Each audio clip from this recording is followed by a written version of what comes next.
Yes, yes, yes. It's Raphael Dawkins. It's the Combat Radio.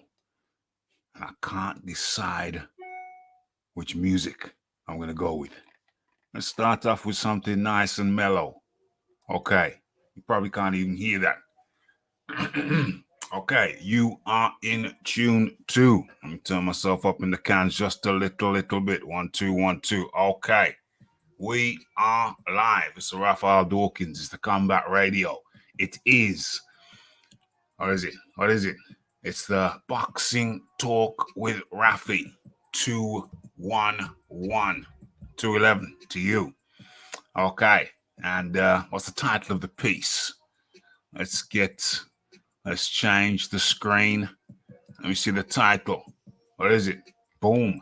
It's called The Uncomfortable Truth. Tyson Fury, Errol Spence, Anthony Yarde. Okay. So, let me see. Let me get situated. Over here. Let me move that to one side. And, okay, let's change. Let's do a little minor modification. Where are we? Yeah, that's what I'm looking for. Okay, how's it looking now? Okay, so, where is it? The Uncomfortable Truth. Tyson Fury, Errol Spence, Anthony Yarde. That's what we're talking about. And how are we going to start this shiznix? How are we going to start it? I think I know how.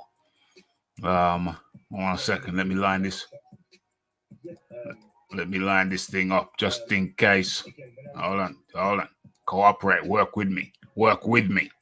Okay. So I think I know how we're going to start this thing.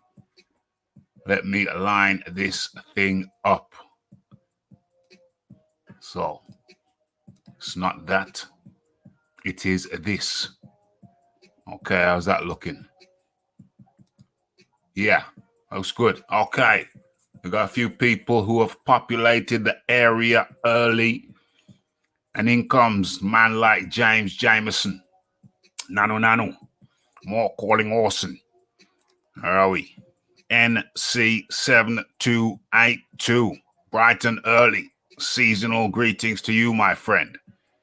And the James Jameson, good holiday, Rafi. It's been marvelous. It's been absolutely marvelous. I don't know what it's like in Scotland, but we had snow down here in England today. So, yeah, a couple of days after Christmas, but it's all good. Okay, so I hope you all, NC728, James Jameson, and everybody who's going to populate the area very shortly, I hope you had a very enjoyable festive season. Of course, it's not over yet. We've got New Year's to come.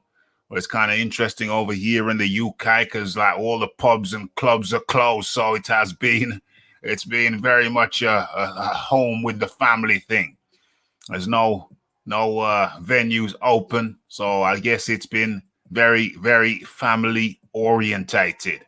And the shiz biz is up in the area. Good afternoon, good evening. What time?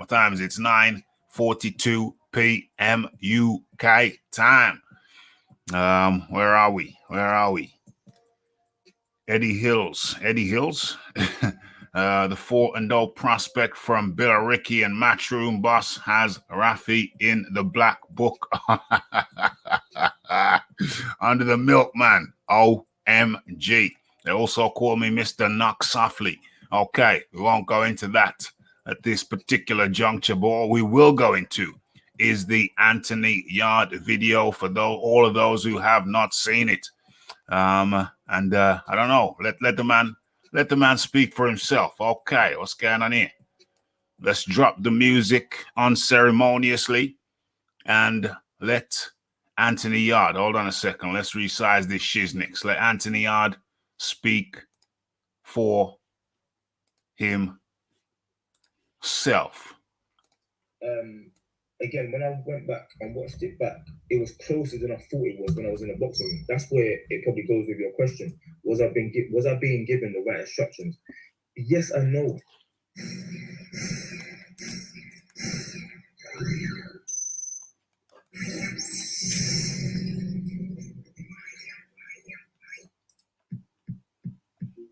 Yes, yes, yes. Mr. Raphael Dawkins with the Combat Radio.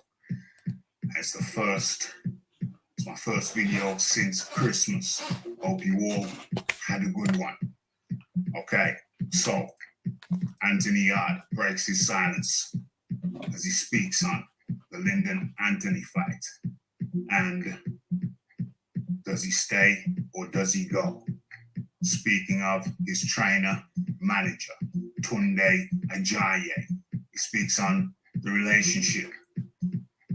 He speaks on shortcomings, speaks on the good, the positives, and the negatives. And as you just heard there, was a matter of fact, rat-tat-tat-tat. Let's hear him say it again. Let's go.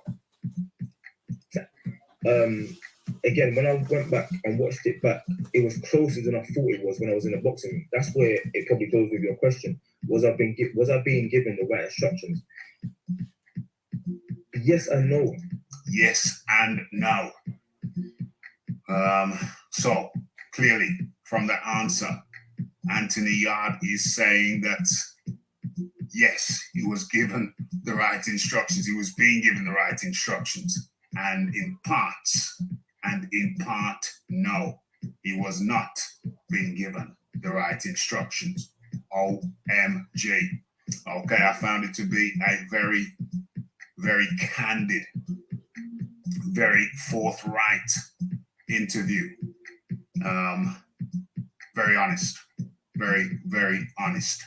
And I'm not really going to spoil it for you. I'm not going to go into the full ins and outs of it. It's a half an hour video, half an hour interview.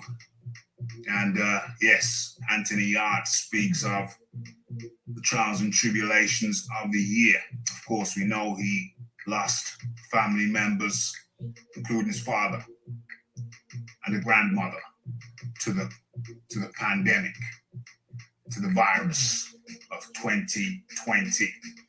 And he also says that he will issue a statement regarding whether he stays with Tunde Ajayi as his trainer. I think he's already locked in as the manager either way. I haven't seen the contract. But yeah, it's been a tough year. And Anthony Yarde says he's been doing a lot of soul searching, a lot of thinking. Could things have been different if he had received different instructions? He speaks of Tunde Ajayi as being like a family member, like an uncle. And so that makes the decision all the more difficult.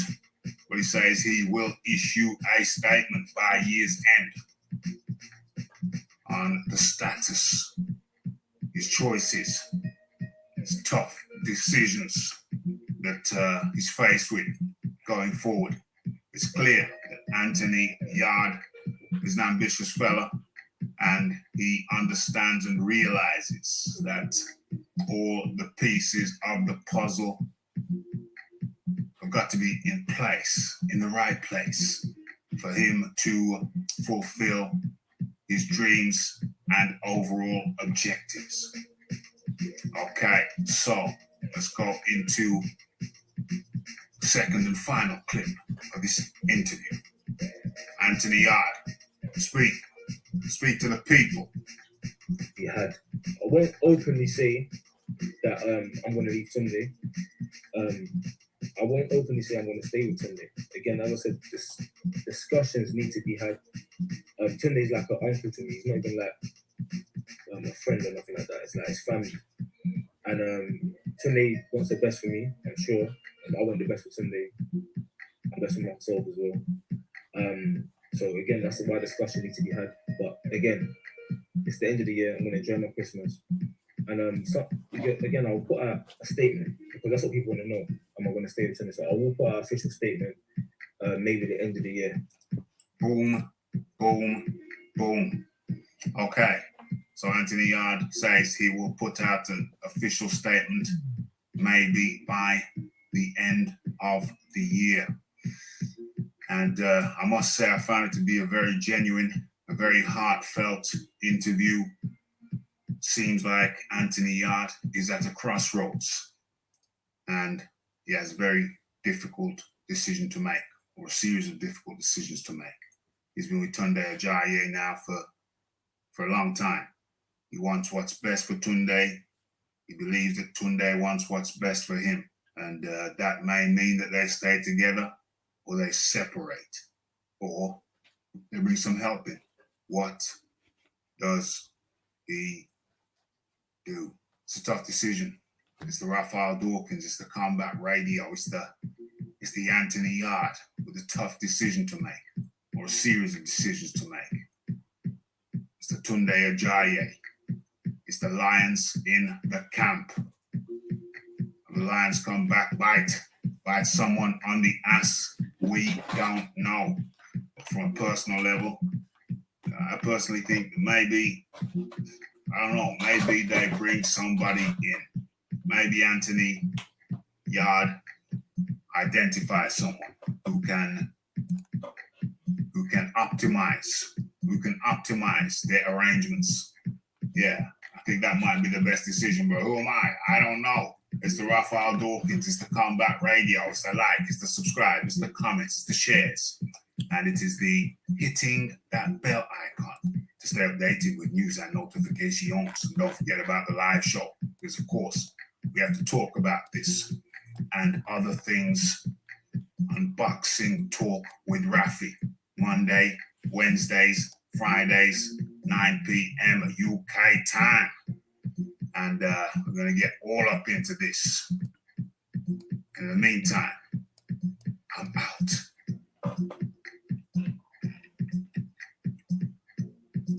Right. Again, when I went back and watched it back, it was closer than I thought it was when I was in a boxing ring. That's where it probably goes with your question. Was I being given the right instructions?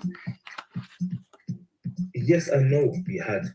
I won't openly say that I'm going to leave Tunde. I won't openly say I'm going to stay with Tunde. Again, as I said, discussions need to be had. Tunde is like an uncle to me. He's not even like a friend or nothing like that. It's like his family. And Tunde wants the best for me, I'm sure. I want the best for Tunde. And best for myself as well. So again, that's why discussion needs to be had. But again, it's the end of the year. I'm going to enjoy my Christmas. And so again, I'll put out a statement because that's what people want to know. Am I going to stay with Tunde? So I will put out an official statement maybe the end of the year. Okay. What's going on? Where's that music? Oh, damn. Came with the same music. I thought the video had restarted. Came with the same music and I dropped it so sweet and so nice. Thought the video had restarted. Yes. You got it right, James. You got it right. Who we got in here? We got a guy called Woodlands Aram Sports. He says, Rafi, you got an agenda against Tunde. I'm his brother-in-law. Man, you got it all wrong. I genuinely am. Well, where's the link? Excuse me. I've dropped the link in the chat already, Pigeon. We got a guy in here called Pigeon. He likes to populate the area under different names frequently. So there you go, Pigeon. If that's you, if you're not Pigeon, yeah, then the link is there. If you're genuinely the brother-in-law, we'd welcome a discussion. And no, I don't have any agenda against Tunde Ajayi. Absolutely not. This is purely a discussion that has to be had. As you hear there for Anthony Yarde, you know there's an issue, you know there's a problem. Or is there an issue? Or is there a problem? Well, many people seem to think there is. And yeah, the Welcher. Absolutely. I'll leave that up on the screen. And what was the name of the video that Anthony Yarde came out with? I think it was Yeah, decisions. Something about decisions. Decisions have to be made. And yeah, Pigeon is a Welsher. Yeah, decisions have to be made. So that's not me saying that. That's Anthony Yarde saying that. And you'll remember that the title of this piece is The Uncomfortable Truth. And the uncomfortable truth in this instance is that, well, Anthony Yarde has some tough decisions to make. That's the uncomfortable truth. Got some tough decisions to make. And as you heard, he said by year's end, he will make known his decision. Woodland Sport. Okay, Rafi, basically what I want to say, is you've got it all wrong about Tunde. I mean, he's a first-class trainer, basically, Yeah. Fuck, I what in the push.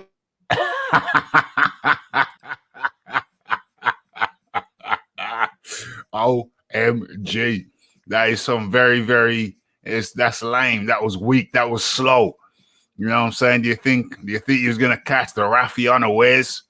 Do you think I didn't know what your game plan was? You subversive little fellow. I had my finger on the mute the whole time, you brute. Weak. Dang. You know, you need to go a little bit sharper. You need to be a little bit slicker than that. I doubt you're his brother-in-law.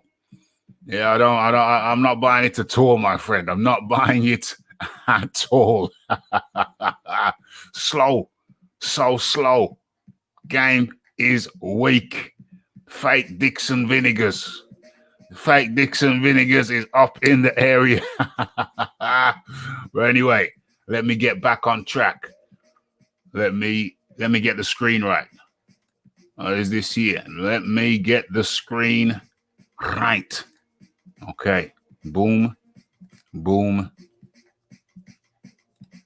Boom. Okay. There you go. Right. So the uncomfortable truth is that Tunde or Anthony Yarde and Tunde, they're going to have to sit down and they're going to have to figure out what's right. They're going to have to figure out what's best for Anthony. He's the fighter after all. He's got some soul searching to do. Seems like he's doing it. I think the video was pre-recorded. He said he was going away with his family, taking his family away. There's been multiple.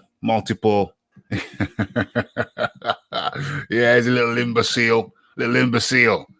Dixon Vinegars or the fake Dixon Vinegars. He's had multiple tragedies in his family. Multiple people in his family have gone. I think the tally is 4. I think older members who have succumbed to the pandemic. So he's going away, foreign shores. Didn't say where. Needs some time to collect his thoughts. Needs some time to reflect. And yeah, tough decisions.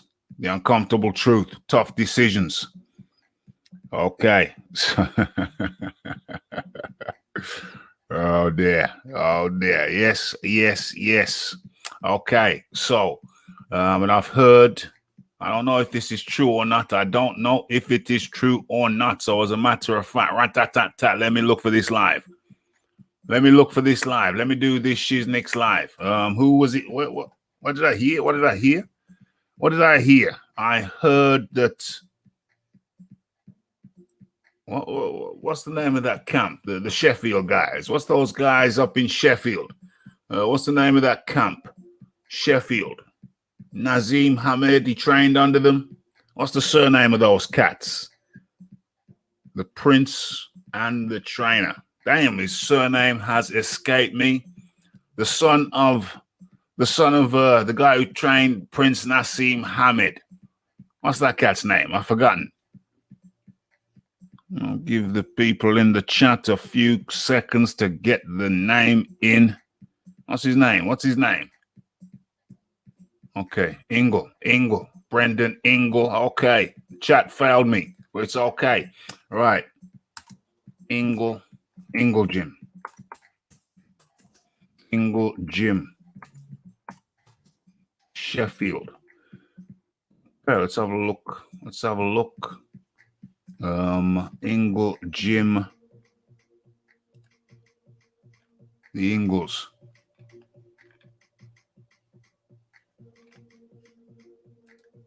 The Ingles. Let me have a look at that. The Ingles, yeah, the Ingles, yeah. What's the cat? Dominic Ingle. Damn. My memory's failing me pretty bad. Dominic Ingle. Let me look under that. Dominic Ingle. Okay, so somebody said in the video, somebody said that there was mention, Dominic Ingle's name had been mentioned, and Tunde Ajayi had mentioned that they might be talking to. Chat never fails, you two. What do you mean? I got it before you guys got it. You guys were too slow. We must be lagging a bit behind. Our answers were their ages. Okay, my bad. What's your name? YouTube is like 10 seconds behind, and this is like 20 seconds behind. So if I was looking in YouTube, maybe I would have seen it, but I'm in the StreamYard. Shiznix. Okay, I appreciate it. So somebody mentioned that Tunde Ajayi mentioned that they were talking to Dominic Ingle. Has anybody heard that, or was somebody just making it up? Let me have a look for this.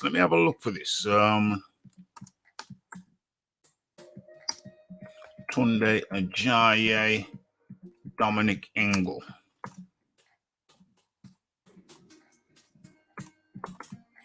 Tunde Ajayi, Dominic Ingle. England, why isn't training? No. Dominic England, why isn't training? No. Dominic England, why isn't the only thing is Dominic England, why isn't training? Kelbrook. Okay, I don't know. Has anybody heard that? Salute to the combat nation. Okay, so nobody's heard that yet. Okay, count out. I was up in the building. Okay, so that's something that I've heard. It's unsubstantiated. I've done a quick search for it, and I have not seen it, so that might be just pure speculation. But it may not. So it seems as if there may be a possibility that Yarde would stay under the tutelage of Tunde Ajayi if they get somebody else in. Somebody else with a little bit more. Maybe there's the fundamentals are missing. Maybe the fundamentals are missing, some simple fundamentals, not all the fundamentals, but some simple fundamentals, like one fundamental being the jab, which was quite decisive in the last fight. And it's a major tool in boxing. Yeah, you can have unorthodox styles, different type of styles, doing things in a different way. But the jab is like the key. The jab can be the key that unlocks, the master key that unlocks all doors. So if you're not working with a sophisticated jab, then you're kind of arguably you're hamstringing yourself. You're hamstringing yourself if you don't have a sophisticated jab. Maybe they've come to a fork in the road, or they've come to a point in the road where Yarde has spoken to his family, and they decided, yeah, we're gonna have to get back to some simple basics, get back to basics, get back to some simple fundamentals. Okay, and we're gonna have to see how that plays out. Anthony Yarde says he's gonna notify people at the end of the year.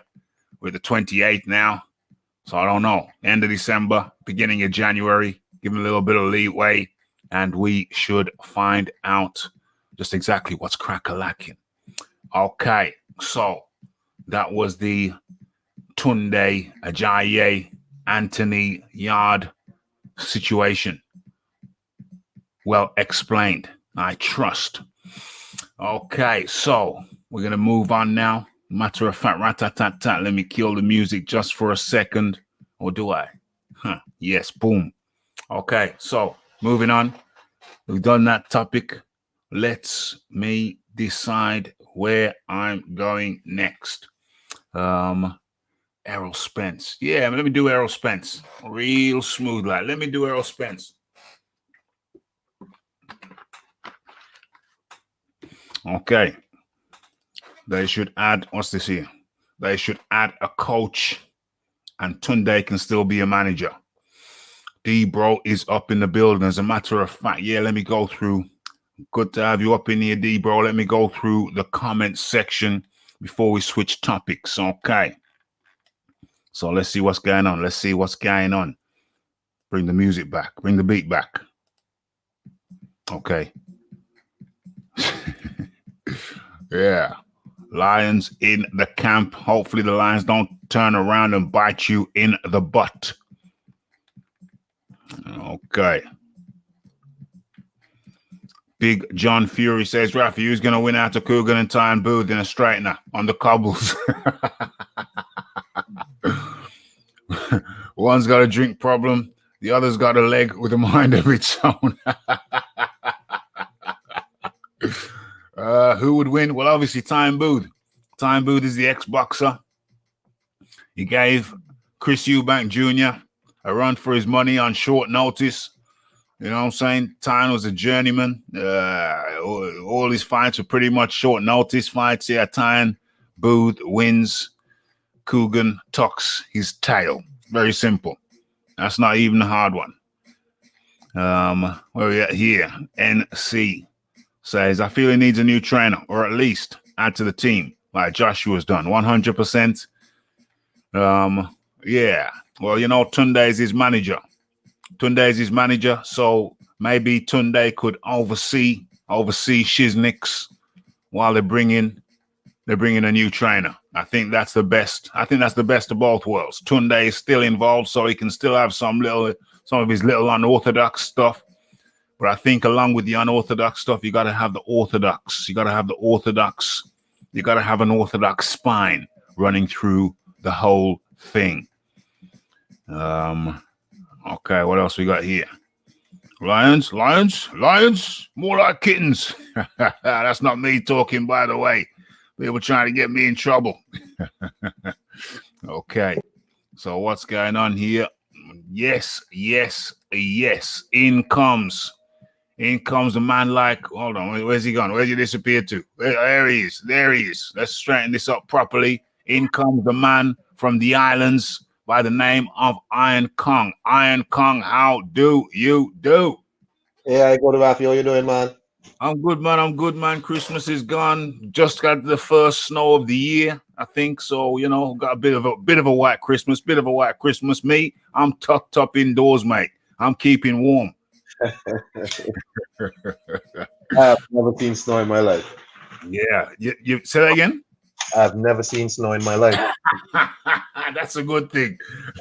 That's a good thing. You don't want to slip in the snow, because after the snow comes the ice. And, you know, I never was really very good on the ice. I went ice skating once and I didn't enjoy it very much. But, you know, so after the snow comes the ice, and I don't look forward to that shiznix whatsoever. So, you know, Yeah. you just stay in the sun, my friend. You just stay in the sun. Okay, so you've heard the news. You've heard the word.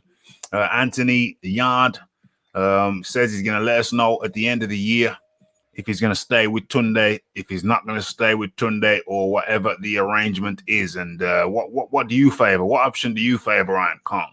No, Tunde is not working out as a trainer at all. People pretty much have seen who Anthony Yarde is, and they know how to plan for him. Yeah. So they know exactly what to do with Anthony Yarde. Anthony really has not made any real adjustments since never. And you know, I think you said it correct. Probably Tunde could just be the manager and just let another trainer in. The problem with that is Tunde the type of person whose ego would allow another trainer to come in? You know, so Anthony gonna have to make a big man decision soon. Yeah. You know, for his career, because another loss. Because if he fights somebody who is worth a damn next, he's going to lose, because they know what he's going to come with. Yeah. You know what I'm saying? He looks the exact same as he's always looked. Yeah. You know? So it's not like it's not like, you know, he's shown that he can make some different adjustments. He fights the exact same, and people know how to plan for him. So Yeah. unfortunate. Yeah, it's unfortunate. I think I would have had the same question as you. You said, is Tunde the type of guy who would be able to step aside and let somebody else come in and fulfill the role that he fulfilled? But I think at the end of the day, I think ultimately Tunde is the manager, and so I think he needs to. Well, he will have to if Yarde decides to have another trainer. I think Tunde still got the management contract, so he's still in the managerial role. I think after he sits down and reflects on it, he'll come to the conclusion that I'm still the manager. I will step aside and just fulfill my managerial role. I think he's got no choice in the matter. I don't think he's got any choice in the matter because the fighter will have the last say about who trains him. And so I think that Tunde will ultimately have to be mature about it. He's got no choice. He's gonna have to be mature about it. And he's still getting, at the very worst, he's still getting his little 10% or his 15% or his 20%, whatever it is. So I think that Tunde is gonna take the mature position. What else can he do? All he can do is say, okay, well, I don't want nothing to do with you no more. I wash my hands of you altogether. I don't want to be your manager no more. Then he loses everything. You know what I'm saying? Ultimately, I think the stage is set for Anthony Yarde to bring in another trainer and keep Tunde as the manager. I don't think he's got much choice. I think they got a managerial contract. So, I think that is the route that they will ultimately take. Tunde steps aside as trainer, just maintains his position as manager. Sure, he can have some input, but Anthony Yarde made it very clear. He said, the advice was good and bad. He made it very clear. He said when he was in the ring, he thought he was winning. It's only when he came out and he rewatched the fight that he realized that the fight was a lot closer than he thought he was. And to me, that's his way of saying that the sense of urgency was not conveyed to him in the ring. So therefore, there was a lack of communication. He didn't get all the information that he needed to make an intelligent and informed decision during the fight. That's my take on it. Iron Kong. Well, the question I would ask then, is it that these two guys are so delusional? Well, not really these two guys, because the fighter can be feeling one thing in the ring, but your trainer has to have enough clarity on the outside to see what's happening. Or is it that this guy Tunde is so delusional that he really thought this guy was like winning? I mean, in my opinion, I thought he was going to win because if he got to the scorecards, they were gonna give it to Yarde. Not Yarde. Yarde, right? Right. They want to give it to Yarde because of Frank Warren and all that. Yeah. But however, when you rewatch the fight, you realize that he was losing this fight. So your trainer has to have the clarity on the outside, or at least somebody in the corner has to have the clarity to see what's actually happening on the outside. Yes. That's where you have trainers. The trainer is not just there to hold the spit bucket and all of that. The trainer is there and all that is there to see what's actually happening in the fight. Yeah. So is Tunde actually realistic enough to see things for what they are and not for what his ego thinks? You know what I'm saying? Yeah. You can't just all lions in the camp and Anthony throws 2 power punches and he wins the damn round. It's like, no, you have to actually see what they look. Hey, you're losing this fight. Yeah. Yeah. You know what I'm saying? 100%. 100%. Okay, so I think we've neatly and tidily dealt with that. I think we've dealt with that topic, and I think we're going to be moving on real smooth like into the next. And let me just cut this thing here drop this thing here. As a matter of fact, I forgot to share this thing in a certain place. I forgot to share this thing with the Secret Society. So let me just do that now. Secret Society pop-ups keep popping up. Let me get rid of them. Let me just mute the damn thing and drop the link in there. Hold on a second. Uno momento. Let me just take care of this, tidy this up. Damn, there's a lot of things going on the screen. Where is my YouTube? There it is. Let me come out of that. Okay, we're going to be talking about, well, as a matter of fact, let me get it up on the screen. Let me get it up on the screen. Stop sharing that and start sharing. Where is it? There it is. Oh no, can't share that. Can't share that. Got to tidy that up just a little bit. Let me open it up first of all. Where is it? Oh, there it is. There's the link. Okay, so let me bring that up. Let me pull that up. Not that. Yes. Yes.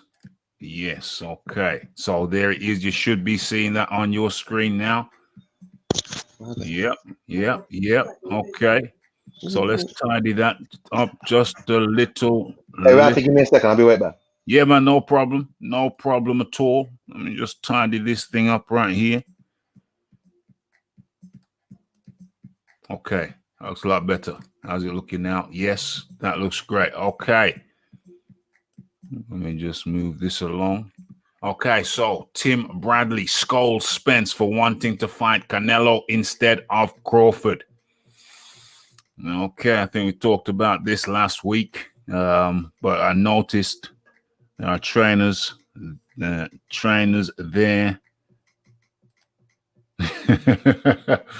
Punching air. A blind man could see it. Punching air. We're talking about Yarde versus Arthur. The trainers are there to advise the fighter, and I think that's the problem. I think that's the issue there that Anthony Yarde, it appears, has identified. It appears that Anthony Yarde has identified the fact that the feedback, perhaps there was a problem with the feedback. You got to get feedback. You need feedback to assess. The trainer is like the third eye. They need to be able to tell. It's like Emmanuel Stewart. Emmanuel Stewart was well known for just coming when the fighter comes back to the corner, he'd lay into them. He'd tell if they were behind, he'd tell them they were behind. There was no sugar coating. There was no powder puff business. He'd just tell them straight. He'd slap them in the face. Says, "You're behind. You're behind. You're 2 rounds behind. You need this round, and you need the next round. You need the round after that." Emmanuel Stewart, he wouldn't sugarcoat. He wouldn't powder puff nothing. He'd tell if they were behind. Damn, that was an impromptu sound check, but I'm glad I did it. Yeah, so the fighter needs the trainer to tell them, to give them an honest and accurate assessment of just what's going on. And was there a failure was there a failure in the corner? Was there a failure in the camp? A failure to communicate? Tim Bradley needs to carry on, Iron Kong. I didn't know he was back. What are we talking about? Spence? Are we talking about we're just finishing up. We're just finishing off with the Yarde. The fighter needs the trainer to be an objective pair of eyes. I was just talking about Emmanuel Stewart. Emmanuel Stewart, if you was fighting with Emmanuel Stewart and you come back and you was losing, he slap you in the face, say, "You're losing this fight. You're losing this fight. You got to win the next round. Matter of fact, you need a knockout." Do you know what I'm saying? So it's important that the trainer is the overseer, is the third eye. He's the third eye. I agree. Yeah, and I don't understand the certain trainers who sugarcoat things, powder puff things, try to tell the fighter they're winning. I don't know why. Why not just tell them the truth? If there's an issue, just tell them the truth. Tell them what's really going on. If they're behind, tell them they're behind. That's what you're there for. You're there to be an objective pair of eyes. Fighter needs to know the truth. So yes, yeah, I think that's it. We've shared that. I've shared the thing in the secret society, and I think we've completed that particular topic. Let me see if there's any other comments in the comment section pertinent and germane to the point that I may have missed. Trainers are there to advise the fighter. Tim Bradley needs to STFU about Errol Spence. Stewart was a legend, absolutely. Manny Stewart was on a totally different level. Totally agree. His corner's vocal motivation was like smelling salts for a boxer. Yeah. Manny Stewart is... Yeah, his vocal motivation was like smelling salts for a boxer, 100%. Enzo Calzaghe sometimes told Joel that he needed to do more, even if he was winning the rounds, just so he would stay alert and press the issue to win the next round as well. Absolutement. Joe Calzaghe, Enzo Calzaghe, rest in peace. Yes, from out of Wales. Okay, so where are we? We're moving on. Okay, so let's listen to the words of Timothy Bradley. Okay, remember the title of this piece is, or is it? The Uncomfortable Truth. And that's what we're dealing with tonight, folks. We're dealing with the uncomfortable truth. So let's get on with some more uncomfortable truths. Okay, so ESPN analyst Tim Bradley went into a long speech last Saturday in complaining about the IBF WBC welterweight champion Errol the Truth. Is that his middle name? The Truth? Is that his nickname? Since when? I didn't know it was his nickname. Since when has he been the Truth? Errol the Truth Spence. You can only be the Truth if you beat if you fight Crawford. But anyway, wanting to move up 2 weight classes to face Canelo Alvarez at 160 pounds instead of staying at 147 pounds to face the WBO welterweight champion Terence Bud Crawford. Now, there's a proper name. Terence Bud Crawford. That's better. That's proper. That's better. Okay. Spence would be helping out ESPN if he were to fight Crawford and all the other fighters around that weight that compete on the network. If Crawford didn't lose too badly, ESPN would gain more viewers watching his fight in the future. Spence doing ESPN a favor by fighting Crawford wouldn't do anything for his back pocket. I think he'd get a lot in the front pocket, though. What do you mean? Spence is doing what any fighter would do if they were in his position. Let's go after a fight with Canelo. After Crawford's recent fight against Kell Brook last month in November, he told ESPN that he wanted to fight with Manny Pacquiao next after Crawford. Why did Crawford want to fight Pacquiao instead of Spence? Let me guess. It was because there was more. Well, I think I could answer that for you. I think it's because Spence has shown no indication that he wants to fight Terence Bud Crawford. I think that's the problem. Crawford is too expensive. That request is DOA. So Spencer's moved on. What is this guy talking about, DOA? I got some real proper comedians writing for this thing here. But he goes on to say, but Bradley doesn't get it. He just wants or needs the Spence versus Crawford fight to happen no matter what. But it's not going to. Crawford wants too much. Who's this clown? Who's this clown who's writing this? Michael Collins. Yo, they got some clowns writing for this thing, but it's interesting to read nonetheless. Bradley thinks that Spence is just going for the money against Canelo, and that will be leaving the sport soon after. I wouldn't be surprised at all. I wouldn't be surprised if Spence left the fight soon after fighting Canelo. I don't think Spence has any interest in fighting Crawford, because when I saw, even at the best of time, even pre-crash, that was always going to be a competitive fight. But I have to give the edge to the more technical guy. And that more technical guy, the more fluid guy. The more technical, more fluid guy, in my opinion, my humble opinion, is Terence Crawford. Don't get me wrong, I like Spence, but even before the crash, he didn't seem too keen on meeting up with Crawford. He didn't seem too keen at all.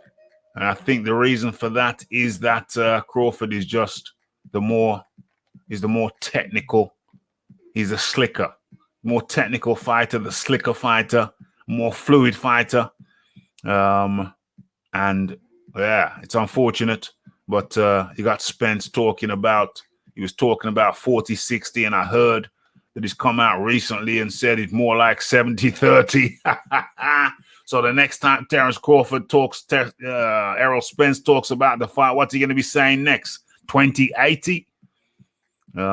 Errol Spence wants no parts of Bud Crawford, Iron Kong. That's facts. Errol Spence don't want to fight Terence Crawford. Get out of here, man. You don't want to fight that man. If you wanted to fight that man, that fight would have happened a while ago. I mean, all these PBC unofficial execs, all the PBC unofficial agents that's on these YouTube boxing channels are gonna find all sorts of reasons why Errol Spence ain't fighting Terence Crawford, and all sorts of whatever. But the truth is, man, Errol Spence, if it's the Canelo fight, he don't mind selling his undefeated record to Canelo. Not too. He don't mind selling that because he might make a little bit more money. But Errol Spence really ain't no big earner like that. These guys talk like they're head and shoulders above each other. Like, yeah, Errol Spence has somewhat of a pay-per-view track record. Somewhat, it's like 200,000 maybe. Yeah. And those ain't doing no numbers. No. I mean, I might say, well, okay, he might be able to ask for 60-40 or maybe 55-45 or whatever. Yeah. 55-45 because he has the most belts, right? I'm not going to argue that because he could do that. Say, look, man, I got the most belts, 55-45, work with me and let's go, right? Yeah. Right? He could do that. And I think that's fair. Let me stop you there, Ankon. Let me stop you there, and you can come back to your point. But you see, it's a fair point. It's a fair point you make about who's got the most belt. But my question is, we'll get back to the heart of it. But my question is, when Anthony Joshua and the Deontay Wilder negotiations were going on, how is it that I didn't hear any of the Wildettes saying that, well, hey, hold on, Joshua's got the more belts, so it should be 60-40? How come I didn't hear that? All I heard was 50-50 or no fight. 50-50 or no fight. 50-50 or no fight. Now, they're both PBC guys, yeah?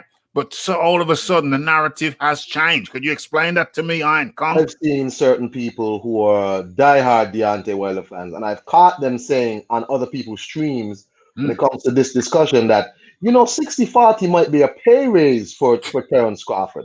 I said that has to be incorrect because A, Terence Crawford is guaranteed more money than Errol Spence per fight. And B, how is it possible that 60-40 could be a pay raise for Terence Crawford, but 60-40 with Anthony Joshua was not a pay raise for Deontay Wilder? These are the same people, and I caught them saying so, and I call them out on other people's streams. So you're right, these people don't keep the same energy. So it goes to show that these people are hypocritical. It depends on if the person is their favorite fighter or not. Yeah. So their morals and their ethics slip and slide depends on who the fighter is. Yeah. Why should Anthony Joshua get all this? Because Anthony Joshua has a record of selling a lot of pay-per-views globally. Yeah. 2, he has the most belts. So how could those things be true and he not get the most money? But these people, when it comes to PBC, they don't operate on strict moral guidelines. I stopped supporting Deontay Wilder because he did not do the things that I think boxing champions should do, which is unify their belt, go for undisputed. And I don't care who it is, unless you do that, unless you're doing that, I'm not going to support you. That's me. And that goes for anybody. But these dudes, their morals and their ethics sort of slip and slide depending on who it is. It's very slippery. It's very slippery because like we're saying, look how long the Joshua Wilder negotiations were going down, and look how insistent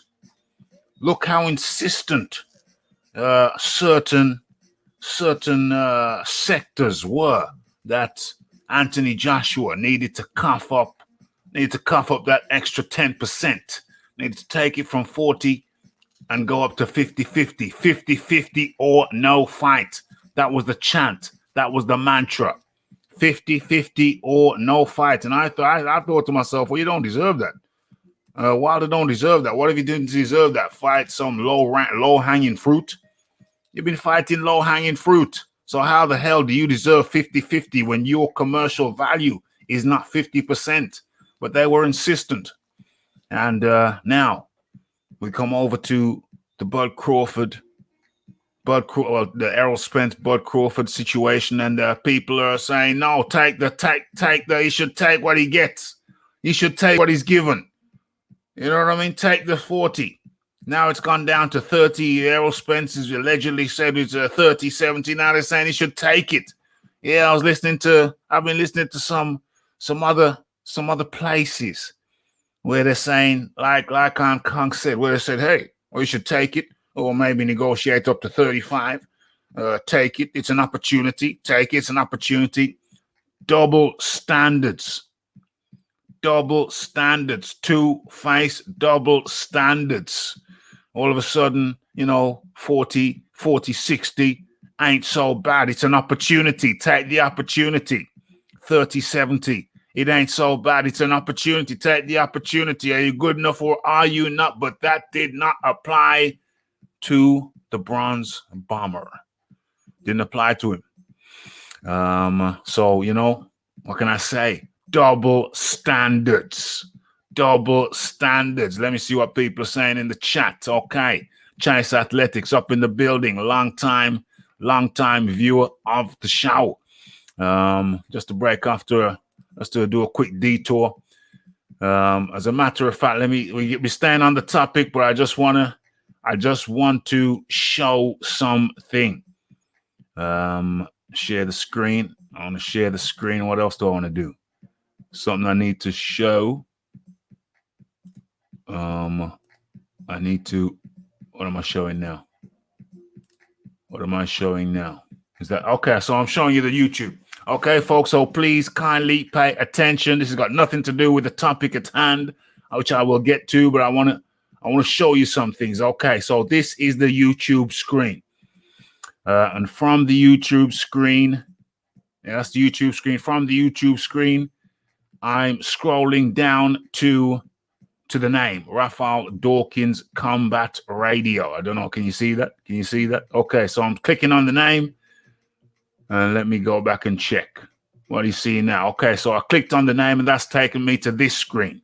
Okay, it's taken me to this screen. Raphael Dawkins Combat Radio. Stay with me. I hope you can see what I can see right now. So that's home is the first tab. Videos is the second tab that takes you into the videos playlist. Okay, so now we have the playlist, and I worked a little bit sometime. I worked a little bit today for some time to get a new playlist up. Okay, so Boxing Talk and Classic Fight Review is the new playlist. It's probably a bit too small for you to see. Let me blow it up. Okay, might be a bit clearer now. Let me check.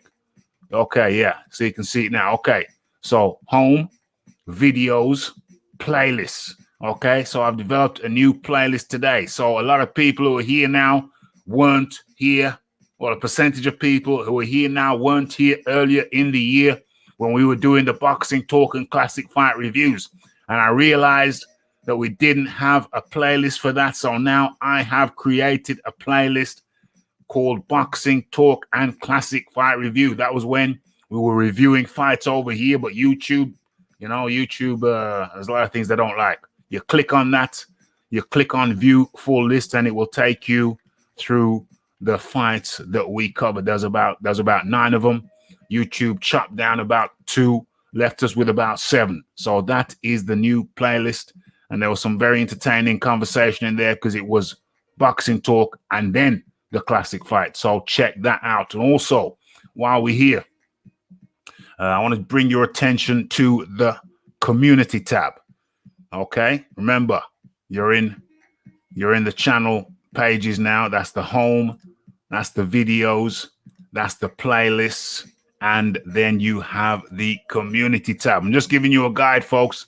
I need to give you a guide. Reason being that when I wished you all a happy and a merry Christmas, Merry, Happy Kwanzaa. I only had a few people smash the like. So clearly that suggested to me that people don't know how to get there. People don't know that that's one of the ways that I communicate via the community tab. And I've just shown you how to get there. And there's another issue. Okay. The live shows, if you're having problems with YouTube, they're not bringing up the live shows, you go to the community tab and I'll put the live shows. I put the impending live shows up in the community tab. So that's why all good Combat Radio members need to know about these buttons. Okay, that's the community tab. And there's another reason I've directed you to the community tab, because one of the topics is going to be Tyson Fury. And we've had a poll. I got 2 polls. I got 1 poll on Twitter and 1 poll in the community tab, which we shall be getting to shortly. So that's a place you need to know how to navigate to. And some of you don't, but hopefully you will explore. And I've just showed you. And if there's any ambiguity, you can explore for yourself. But that's the community tab. You need to know about that. Okay, so and we're going to be getting into that very, very shortly, because I've done 2 polls. One is in the community tab and the other one on Twitter. And they're going, those polls ask the same question. And we're going to be getting into that very, very shortly, in a matter of moments. Okay, so let me bring that. Well, actually leave that there. Let's get out of that. Stop sharing that. Continue sharing what we were sharing before. Boom, boom, boom. Okay, so I think where's Spence? Where is he? Where's Spence? There he is. Okay. All right, so let me get back into this and see what's going on in the chat. Are we... Okay, it's a shame because everyone wants to see Crawford versus Spence. Same shizzle happened to the Joshua Wilder fight. The PBC no smoke crew strike again. Yeah, 100%. 100%. Same shizzle, different day. Gents, the genuine definition of A-side status is financial. A side characteristic, their purse is at least double the opponent's. They also offer a contract, not vice versa. They also offer the contract, not... Yeah, what's your point? What's your point? Philip Carl Roberts, A-side generally should make the offers as well, because that's where the money is. Yep. That's what I meant. The A-side offers a contract. Yeah, what's your point, Dr. Woodak? I don't get your point. What's your ultimate point? What are you saying? Popped up a split second. What are you saying, Dr. Woodak? What are you saying ultimately?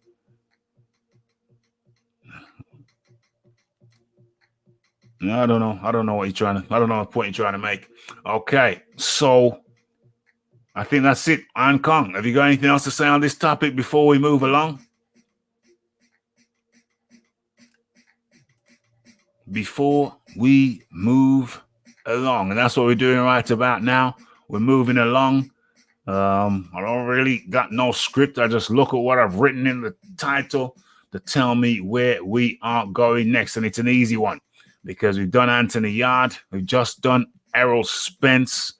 And there's only one other name in the title, and that is Tyson Fury. Okay, so where do I start with this one? Let's go to Twitter. Let's see the numbers. Okay, I did a poll over on Twitter. What is that there? Did a poll over on Twitter, so let's stop sharing that and start sharing this. What's that going on here? What's that there? See, found it. Yeah, sweet as a nut. So everybody needs to familiarize themselves with that community tab. You need to know how to. Dr. Wooduck saying, hold on, cancel that. Dr. Wooduck is saying Errol Spence is not a bona fide A-side. There we go. That's sensible and accurate, and I agree with that. He's just a little bit ahead. You can say he's an A-side because he's a little bit ahead, but he ain't no He ain't no overwhelming A side. But I don't want to get that distracted with those categorizations. The bottom line is he's acting like he's heads and shoulders over. Errol Spence is acting like he's worth twice what Errol Spence is, what Terence Crawford is worth, and I don't know about that. I don't know about that. Spence gave 50-50 to Mikey Garcia. How is Crawford not given the same? Yeah, that's very strange. That's most bizarre. Seems like a bona fide duck. That's what it looks like to me. A bona fide duck. Don't want it because he knows he's going to get his ass spanked. He's going to get his ass spanked and he knows it. Okay, so everybody needs to familiarize yourself with the channel workings. You need to know the different tabs, the home tab, the playlist tab, the community tab, and there are other tabs. You need to familiarize yourself with that. You can't be ignorant of how to navigate around the place. Familiarize yourself because that community tab is important. It's a means of communication. You need to familiarize yourself with that. Okay. Where are we now? Where are we now? Okay, we're gonna go over to this is I think this is, where are we? Where is it? Where is it? Is that it? Okay. All right. Let me tidy up the screen so you can see clearly. Okay, so where are we? What am I looking for? They've been picked as a what? There can only be one. You ran a poll that received. Okay, can you see this? Maybe I need to make it just a tad bigger so it's clear. Okay, so check that you can see what I can see. Okay, so it says you ran a poll that received 115 votes. 115 votes. There can only be one. Who do you think should have been picked as Ring Magazine Fighter of the Year? And remember, the name of this show, this particular show, is called what? The Uncomfortable Truth. And we're looking at an uncomfortable truth right there, ladies and gentlemen. We're looking at an uncomfortable truth right there. Okay, so Tyson Fury was voted Ring Magazine Fighter of the Year. And I thought, well, that was a load of cockamamie nonsense. But, you know, men lie, women lie, numbers don't. So, yeah. I was in the secret society the other day and somebody said, yo, Raf, come, let's talk about this. I said, talk about what? Talk about you saying that Tyson Fury ain't no fighter of the year. And I said, what is there to talk about? You seen the video? I think I've done at least 2 videos. Watch the video. He says, no, but I want to talk about it. I said, I ain't got no time for that. Rafi ain't got no time for that. But anyway, I thought, let me just go over anyway in this private chat and have a little convo about it. So I went over to the private chat and the mans was trying to tell me about how Tyson Fury's win over Deontay Wilder was better than Teofimo Stevenson's win. Teofimo Lopez's win over Lomachenko, which to me was utter load of nonsense. So I thought, you know what? Men lie, women lie, numbers don't. So I thought, yeah, let's do a poll. Actually, it was decided backstage that we'd do a poll. I don't know if the other cats did a poll, but I did a poll. I did 2 polls. One in the community tab and the other over on Twitter. And I think you can see pretty clearly over here. Where are we? There can only be one. Who do you think should have been picked as Ring Magazine Fighter of the Year? And you can see there, the figures are overwhelming. Teofimo Lopez, 70%. Tyson Fury, 30%. That's 3 votes. So every 1 vote that Tyson Fury got, Teofimo got 3. overwhelming and decisive. Okay, so that was part 1. Let's go to part 2, and that's one of the reasons I was showing you where the community tab was. I'm going to go over it again. Home tab, videos, playlist, community. Familiarize yourselves. Okay, so, and even then, you see this show here, you know, people ain't, you know, come on, you're slacking. There's a Christmas card thing that you missed out on. And this is the pertinent point right here. Okay, so 74 votes. So 2 different polls I did. This is the one in the community tab on YouTube.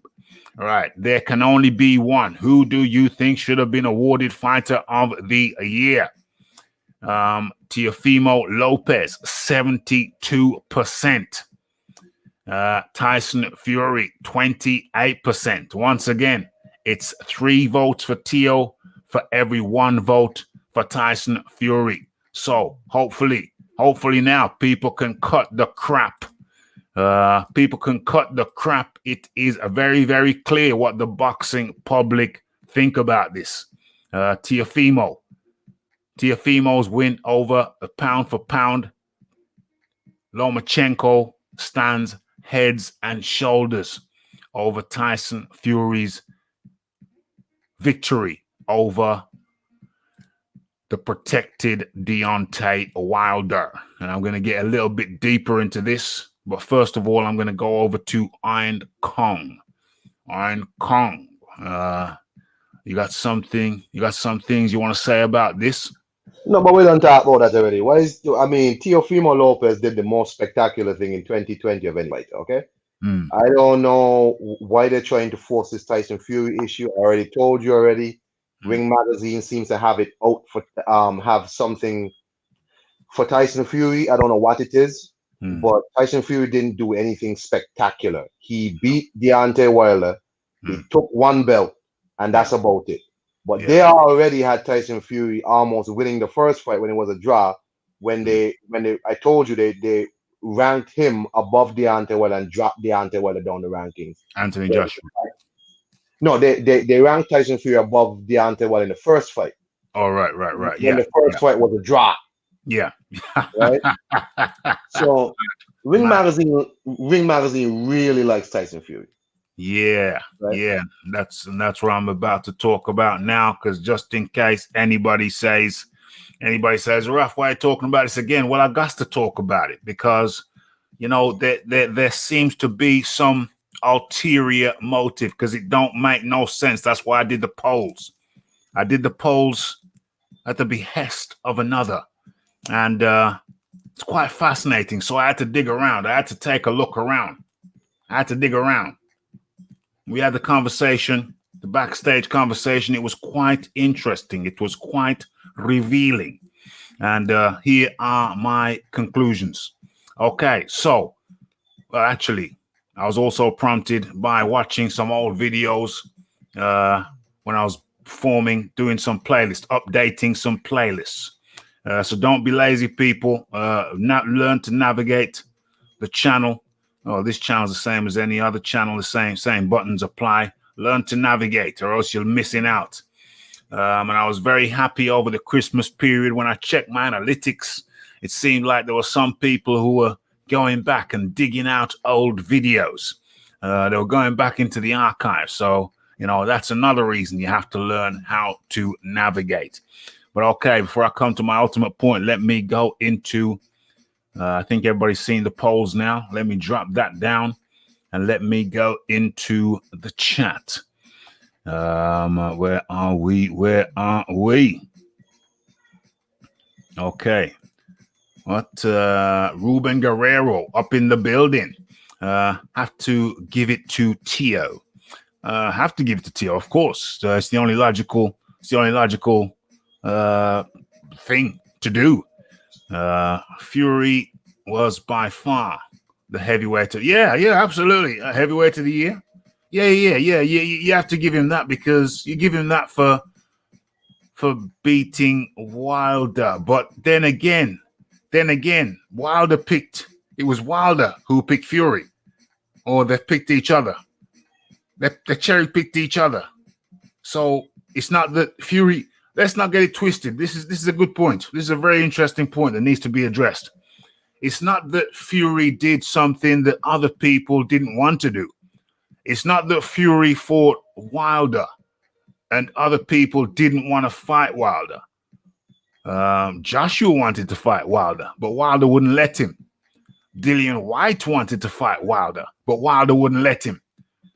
But Wilder thought that he could beat Fury, thought that Fury was Mr. Featherhands, and welcomed that fight. Iron Kong. But we know what it is, Rafi. We know what it is. Well, they need to know. People are tuning in. People are tuning in. They want to know. They need the insight. We know what it is. I mean, these people saw Tyson Fury.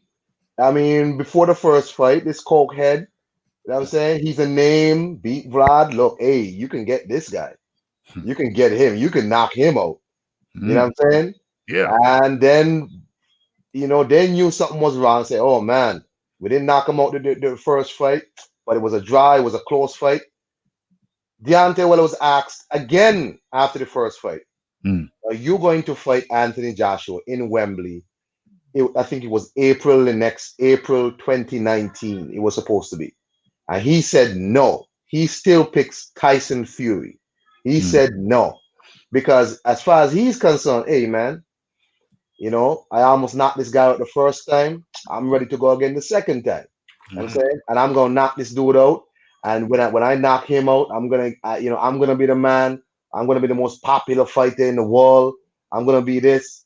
See, he couldn't see past his own delusion because he didn't realize, like we just talked about, your corner needs to be seeing the fight for and tell the fighter the truth. Yeah, they should have seen that Tyson Fury got up after being knocked down in the 12th or 11th or whatever it was. Get up to start beating the hell out of Deontay Wilder. 12. Had him wobbly.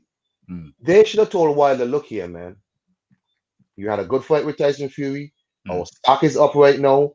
Go and fight Anthony Joshua immediately. Immediately.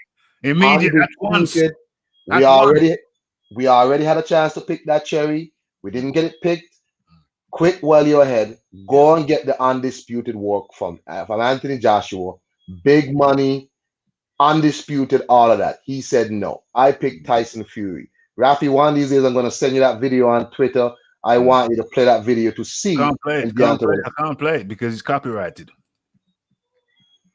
Well, you can't play the audio?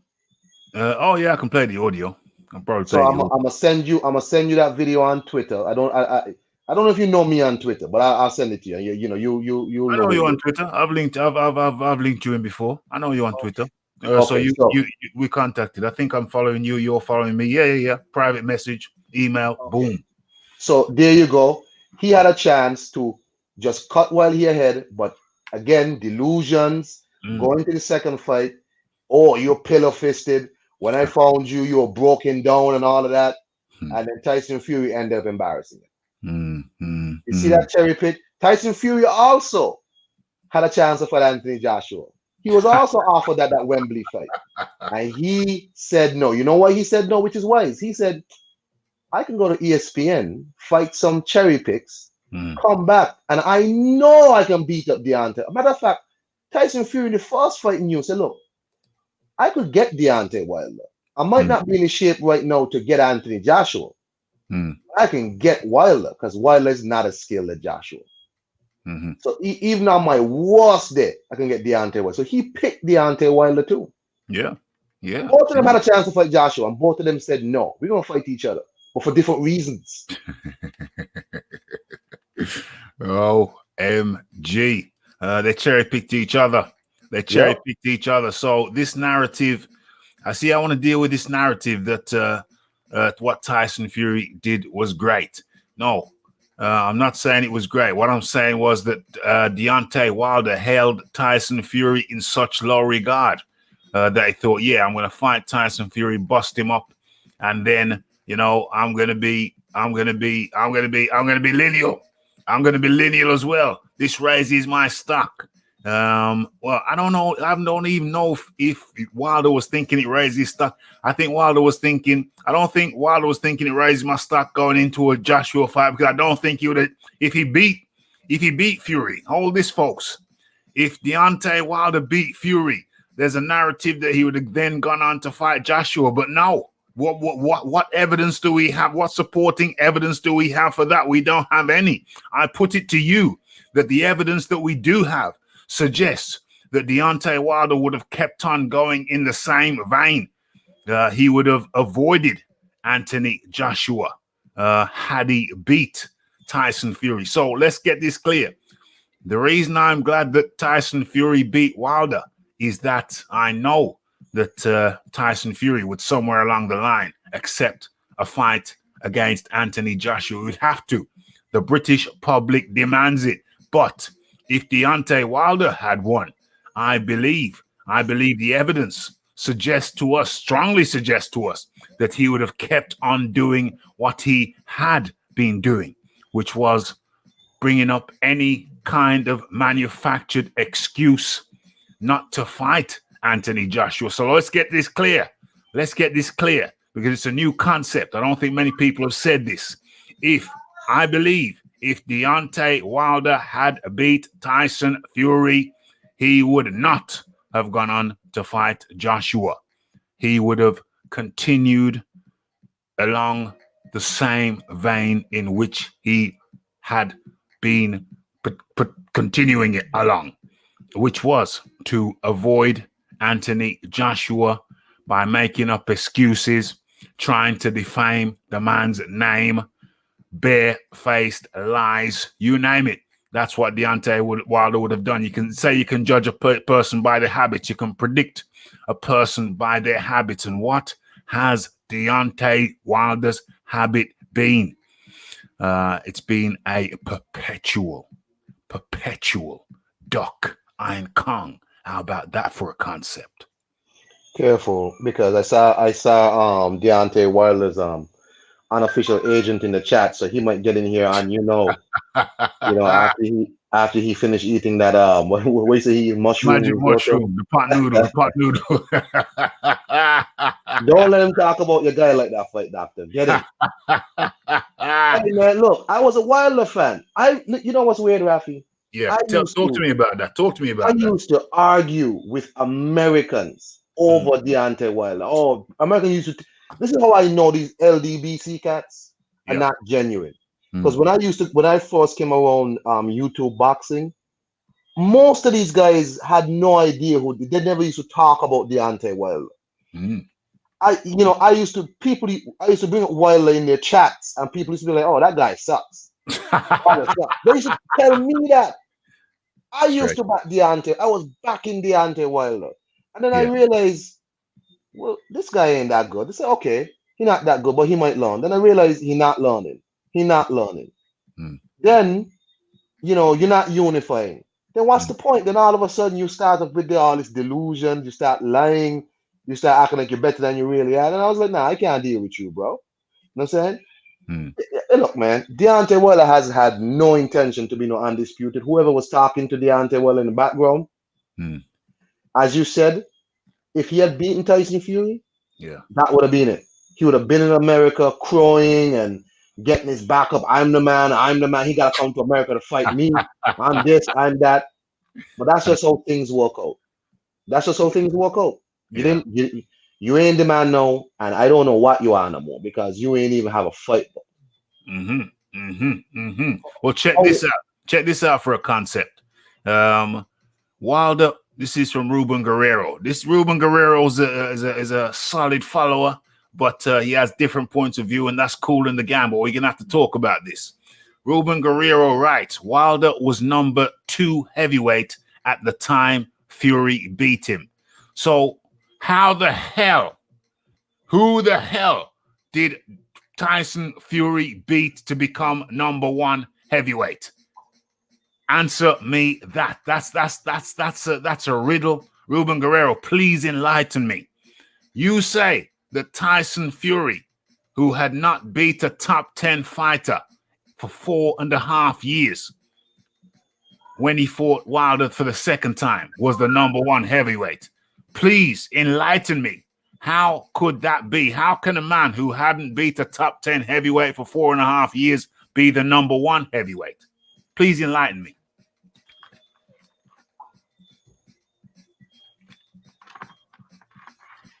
Iron Kong, you got any ideas? Because I don't know. I don't know how that works.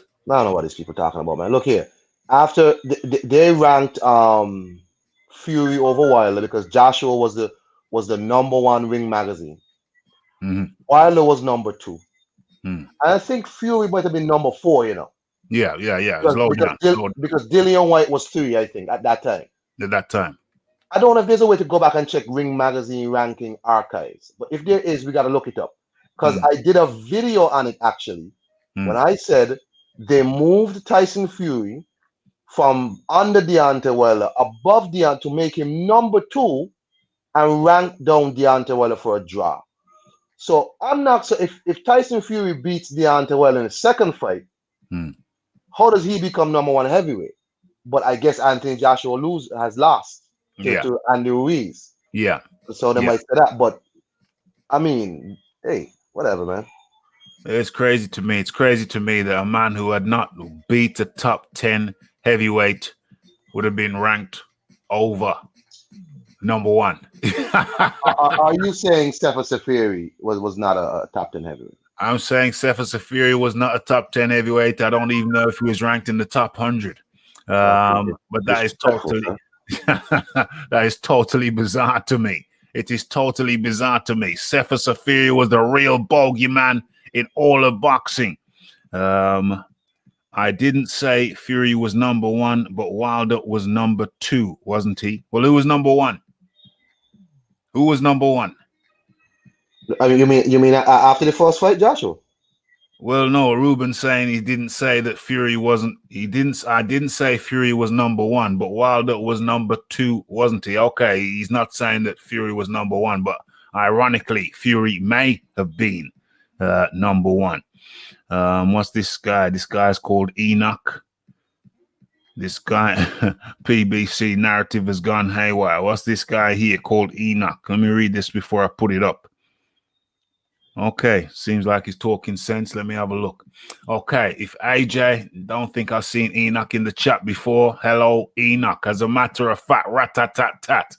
Everybody in the chat right now, if you are enjoying this fair, my first live show post-Christmas, then you know what to do. You know to hit that like button. You know to hit that subscribe button. If you have not already hit that subscribe button, you know where the share button is. Yeah, go ahead and click that. We have Enoch up in. Hold on, Enoch, you got some problem. You got problem sound there. Let me just tell you. Let me just mute yourself for a second, please, Enoch. Sorry, man. Yeah, Enoch. Hold on. Is that Dixon Vinegars again? Is that Dixon Vinegars again? Hello, Enoch. Hello, Raf, you there? Yeah, I'm there. Yeah, mate. Yeah, I'll just wait backstage. Yo, you might as well talk up now, Saif. What's your name again? Dixon Vinegars. You might as well talk up now, Dixon. Basically, what I want to say, is basically, Basically, get out of here. So where are we now? So if AJ knock out Fury, they will say AJ can't box. If AJ wins on points, they will say AJ was scared to go for the knockout because of Ruiz, because of the ghost of Ruiz. AJ will never get credit. Okay, at least you said something sensible there, Dixon Vinegars. At least you said something sensible there, Dixon Vinegars. Okay, so Dixon Vinegars has popped up again, pretending to be Ruben Guerrero. Ruben Guerrero, are you waiting backstage? I think it's Dixon Vinegars using your name. He's calling your name in vain. Ruben Guerrero, are you waiting backstage? Let me go into Let me go into YouTube. You see the response is much quicker. What's going on here? Where's the response? Where's the response? Ruben Guerrero has not responded, but I'm pretty sure it's not Ruben Guerrero. Okay, let me just resize this shiznix.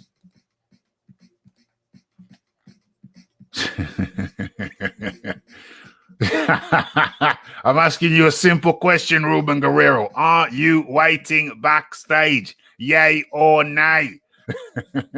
Don't long the thing out, man. I'm asking you a simple question. Are you waiting backstage? Yay or nay?